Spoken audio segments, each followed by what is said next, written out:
রিওর সাথে একটু quality time, ওকে আদর করলাম, একটু খেললাম, আর পুরো মুডটা আমার ফ্রেশ হয়ে গেল।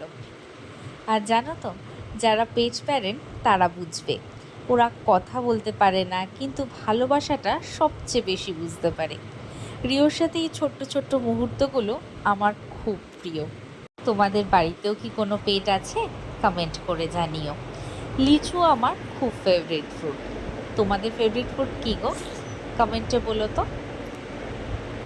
তারপর ঠাকুরকে প্রণাম করে আমি আর কেভিন বেরিয়ে পড়লাম। রাস্তার মধ্যেই আমরা বজরংবলীর মন্দিরে গিয়ে পুজো দিলাম। কি সুন্দর আর শান্ত পরিবেশ গো! ঠাকুরের মুখটা দেখলেই মনটা ভরে যায়। তারপর আমাদের গন্তব্য প্রিন্সেপ ঘাট।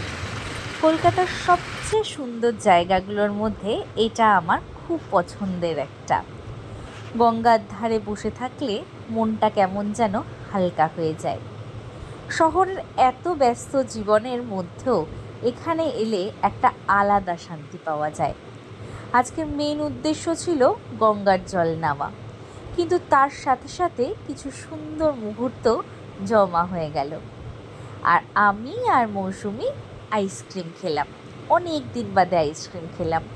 তারপর সব বন্ধুরা মিলে অনেক গল্প, অনেক হাসি আর অনেক আড্ডা দিলাম। আর হ্যাঁ, সোডা শিকাঞ্জিও খেয়েছি। অনেস্টলি গরমের মধ্যে এটা ছিল একদম পারফেক্ট রিফ্রেশমেন্ট। সাথে পাওভাজিও খেয়ে নিয়েছি, খুব মজা লাগলো। দিনের শেষে বাড়ি ফিরে এলাম অনেক সুন্দর কিছু স্মৃতি নিয়ে। কিছু দিন থাকে যা খুব স্পেশাল হয় না, কিন্তু খুব আনন্দের হয়। আজকের দিনটা ঠিক তেমনই ছিল। চলো, দেখা হচ্ছে নেক্সট ভিডিওতে। বাই।